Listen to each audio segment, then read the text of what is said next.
Welcome to Urbanism Vancouver, a podcast that looks at how we can make Vancouver a better urban experience. Together, we'll dive into the workings of our built environment in Vancouver and discuss how we can get involved in our community. Hi, I'm your host, Helen Lui. With each episode, I hope to share with you some insights from my industry experience and explore how we can make Vancouver a more livable and affordable place. I hope that you will learn a little and perhaps be inspired to be more involved in impacting positive change. Before we get started today, we want to acknowledge that this podcast is recorded and produced on the traditional and unceded territories of the Coast Salish peoples, including the Musqueam, Squamish, and the Tsleil-Waututh nations. We pay our respects to their elders past, present, and emerging, and recognize the enduring connection they have to this land. We strive to have our conversations contribute towards reconciliation and work towards sustainability and equity for all the custodians of the lands.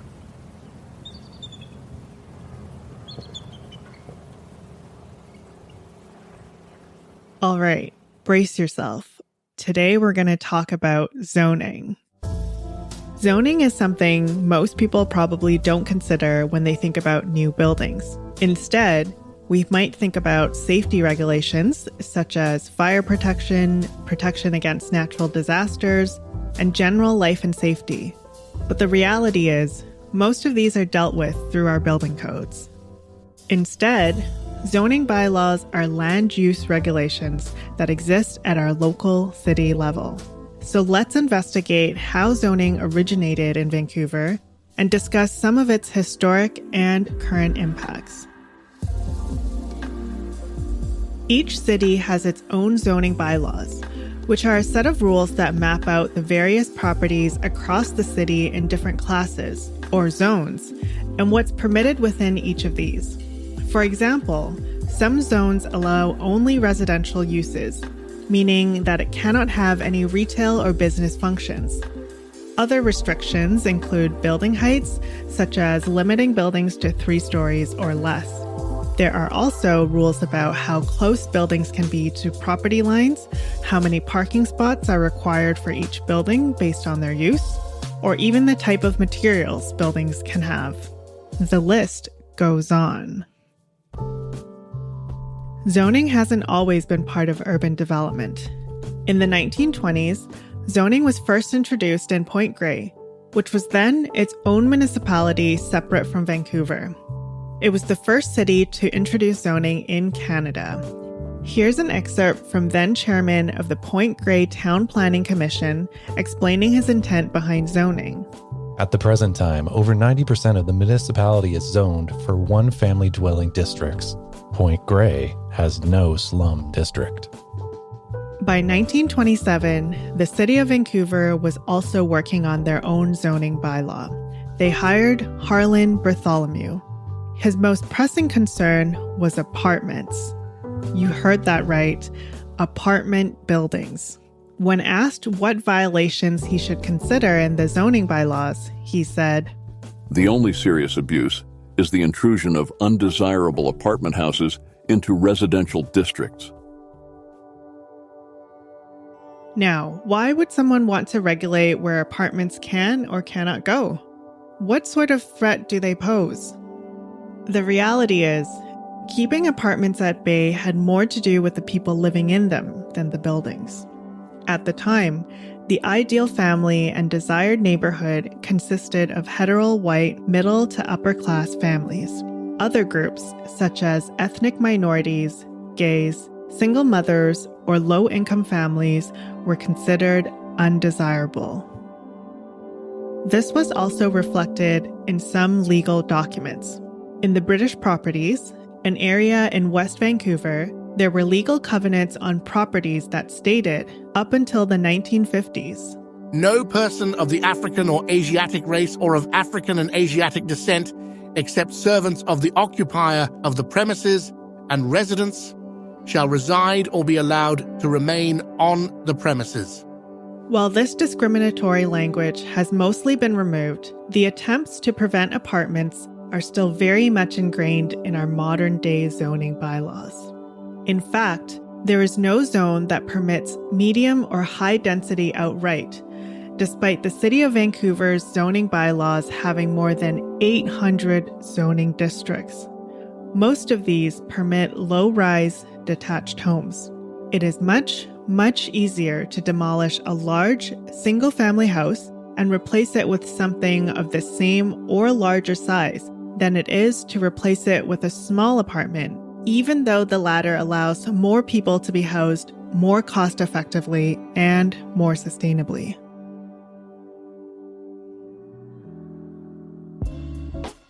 The topic of new housing and where it should go is often a very challenging conversation. It's difficult because it's so close to home. Yes, pun intended. For newcomers, it's a matter of where they can place their roots and create their futures. For existing residents, it can mean the threat of displacement and change in their neighborhoods. To help us get into this discussion, I've invited Denis Agar. Denis has done a bit of work investigating a more equitable way of determining where new housing should go. He is also a passionate advocate for better urban environments. I am an urban planner. I've been working at TransLink for 10 years, working on different ways of making buses better. But being a planner, you are really inherently, you know, the deep connection between transportation and housing. And as a person that lives in Vancouver also, that's how I experience housing. Yeah, I'm really passionate about the role that urban planning can play in kind of addressing the crises of, you know, the housing shortage and climate change. I'm passionate about transit kind of for the same reason. Transit can help you access more housing and it can reduce your carbon footprint. Great. Yeah, for sure. Those things are so tied together when you think about being able to provide housing in places where people don't have to rely so much on a car. You had sent me a piece that you had worked together with Jens von Bergman. I hope I'm pronouncing that right. Yeah, you nailed it. Okay, good. About renter density. And so the title of the piece was called Where Should New Homes Go? A Map of Renter Density.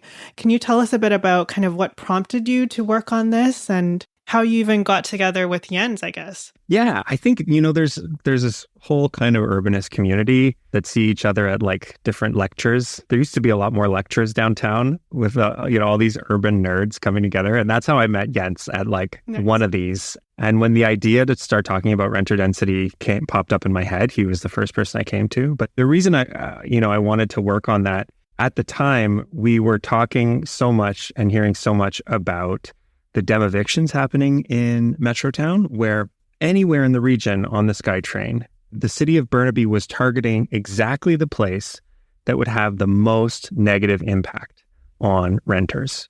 Burnaby had picked the most vulnerable people to displace, and that's where they wanted to put their densest housing. And so it seemed to me just to be like really the opposite way to look at things. And you know, we can get into the politics of it in a bit, but I kind of started thinking, okay, if we're going to complain about the way that Burnaby is approaching these demevictions, we could present an alternative. Like where should people actually go? Like it's kind of a fundamental question for urban planning. You know, for decades, the answer has been, you know, build single family houses in the farmland on the edge of the region, anywhere in North America. You know, that's a standard thing. And now we're talking about infill and densification. And, you know, people actually do want to live close to things in the core and those kinds of things. And so if you're not going to put people on farmland, you're going to have to put them somewhere that's pushing out something else, whether it's, you know, a parking lot or an industrial building or other houses or apartments.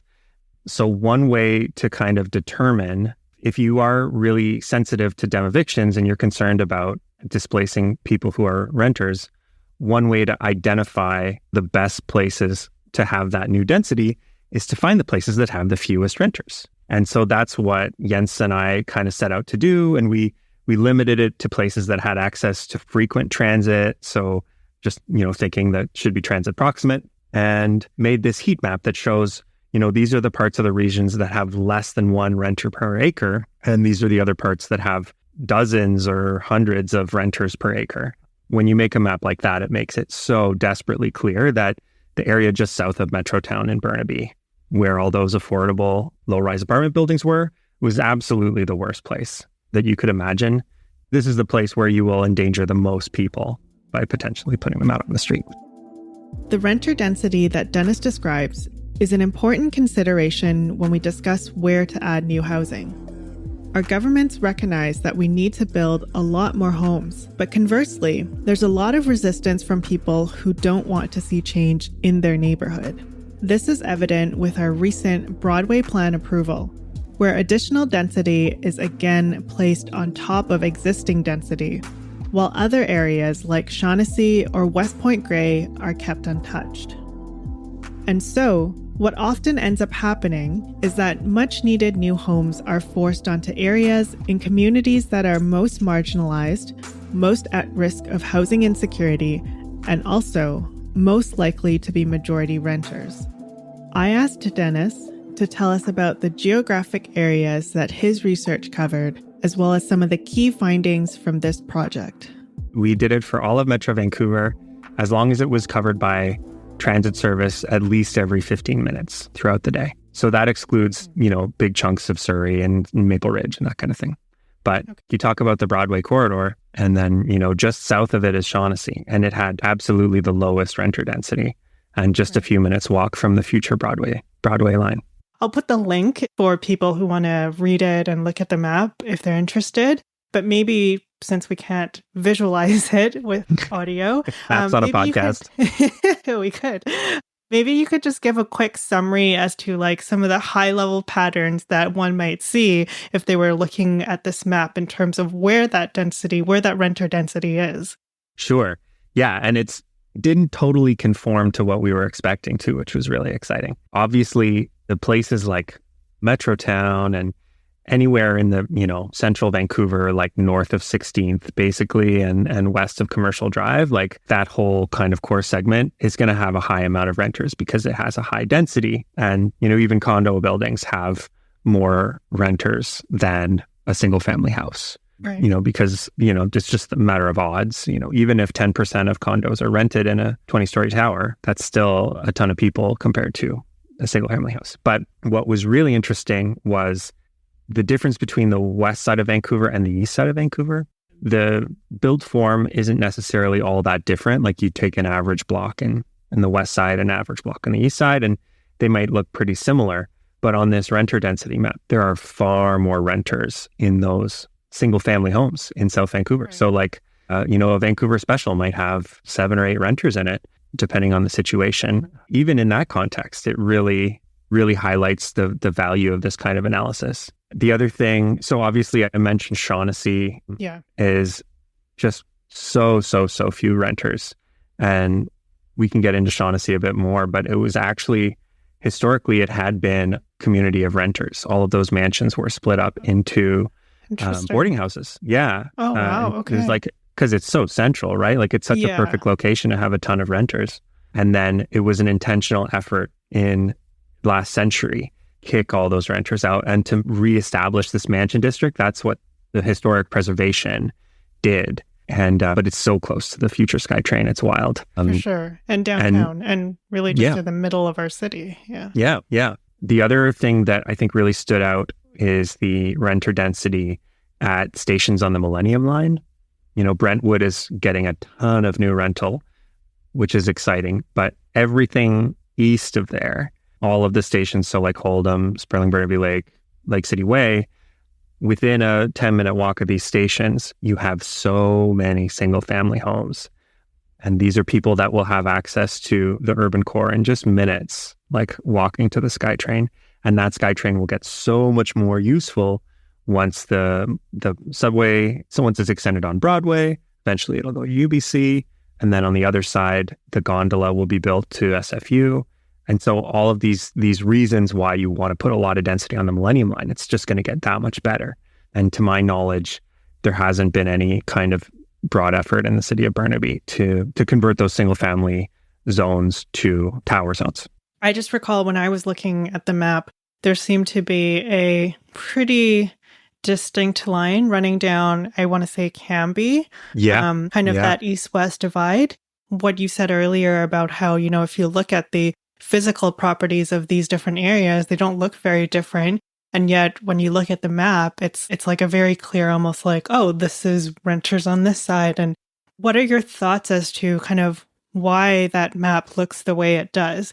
It's an open question. All I can do is speculate. I wonder to what extent the Vancouver special has played a role. Like, they are more common on the east side, and they're very flexible to allow for, rental units and that kind of thing. There's no question, I guess, that the lots are a little bit smaller on the east side than they are on the west side, but obviously that can't be the whole explanation. I think it's really has to do with the sense of kind of exclusion on the west side, I want to say, like that I don't know exactly how to articulate it, but really does seem like there's more freedom on the east side to have multiple generations of a family or multiple units. On the east side, there's more transit access on the east side, like the Expo line and the Canada line. Like, if you're in between those two, whatever bus you take can take you to either one, and that gets you to a lot of different jobs, potentially. I think that relates as well to lot sizes, because the idea that if a lot is larger, then by default, you're going to have wealthier people who have more money to be able to buy a larger lot and build a bigger house. Would be really curious to see kind of how the city's zoning use relates to that density map that you've created. Yeah, it totally matches up with, the historical zoning. Like, there's this specific zones for historical protection, and you can just put it on top of the renter density map and it's identical. Oh, really? Okay. Yeah. And what's really exciting about Shaughnessy to me is that because the zoning that exists today is so restrictive on what you can do with it, right? Like, all you can have is that historical mansion. You can't build anything on the big vacant lot around it, like the lawns or whatever. The outcome of that is that per square foot, this is the cheapest land in the region, or at least maybe not the region, at least in Vancouver, right? Because the zoning is artificially keeping that lot value down. And so if an affordable housing developer could get access to that land at its current cost per square foot and actually put something there, the cost that they would incur to do that would be so much lower than in any other part of the region. I see it as a kind of an exciting opportunity. If there was, say, a zoning that said only like this is what you're allowed to build if you're a private citizen, or if you're a nonprofit housing developer, then you can build so much more.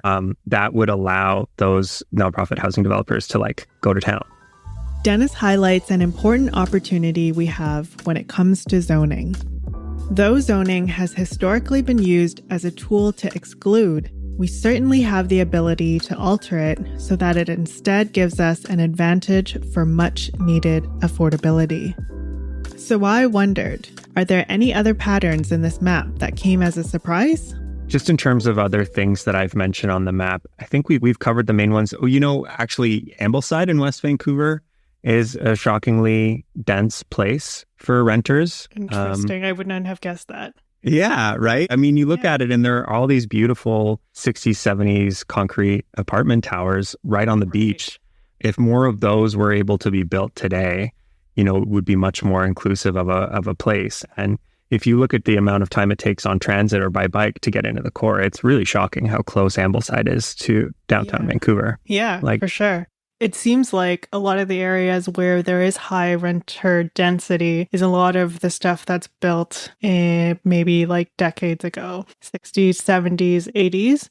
Broadway plan, I think, is a good example of good reason why people feel like that is an unfair place to add more density when there's so many other areas in our city. And I feel like sometimes by the time we get to that conversation of the Broadway plan, it's already too focused on an area. Like, we really should be looking at the city or regional scale, right? Because by the time you're going into the Broadway plan, it already feels like you're pitting existing renters who live there, who advocate for the people to be able to stay there and have security, versus a bunch of people who might just feel like, hey, we finally get an opportunity to add so much supply that we really need. Yeah. I mean, the bottom line is that, what is the ethical justification for maintaining these low density neighborhoods? When we're seeing areas with a renter density below 1 acre, 1 per acre, And we know that there's a housing crisis. We know that the compassionate thing to do is to expand the amount of housing available,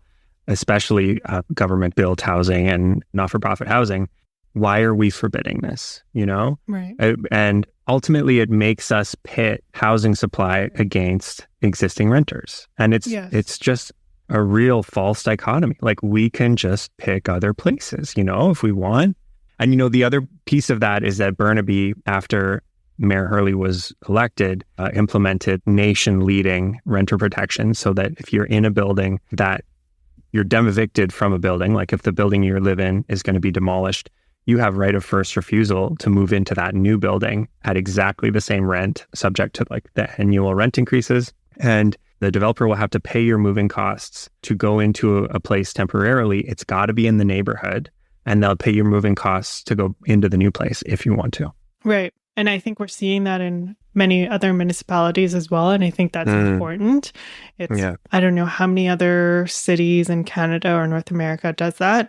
And I think sometimes that's something that people who are very focused on housing supply often will say, well, that's just going to disincentivize new rental from being able to be feasible, because they see it as, if I'm a developer and I have to add up all these costs of doing this program of making sure that renters can come back in at their existing rents, then it's just going to make it harder to make a project feasible. But again, I just think it's another reason why we need to step back and go, yeah, it should be disincentivizing. It should be forcing us to look in other areas. That's my hope. I hope it does disincentivize displacing renters, right? Or at least it appropriately costs.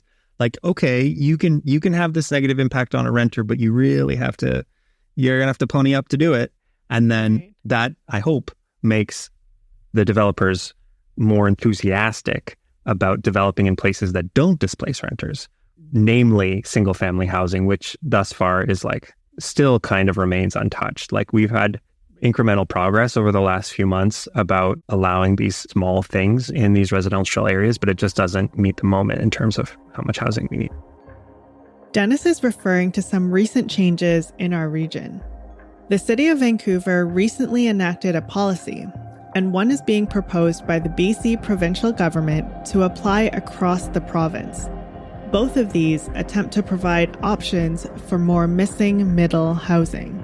Missing middle housing refers to the options that are more dense than a detached home, but not quite as large as a 6-story or taller apartment building. It's the medium density housing that's currently lacking.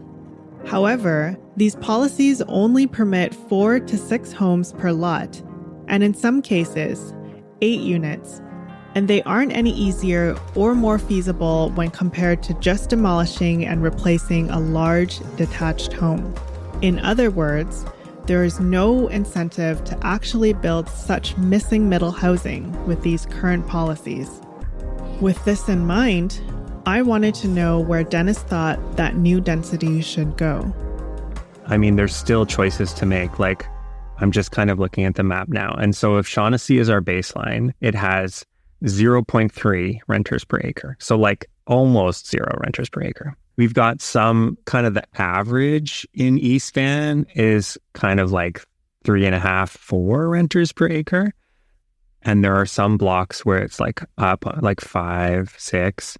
So again, we know that if we upzone in those single family homes, there is partially a point there that if we upzone those, there will be some renter displacement. But it's just a matter of making a decision. We have to, as a society, figure out the most compassionate thing to do. And I think building no housing anywhere is not compassionate. Greenfield development, people saying let's build out on the ALR. Okay, that's a choice. I think there are a lot of other disadvantages, and could build out on industrial land. That's also a choice.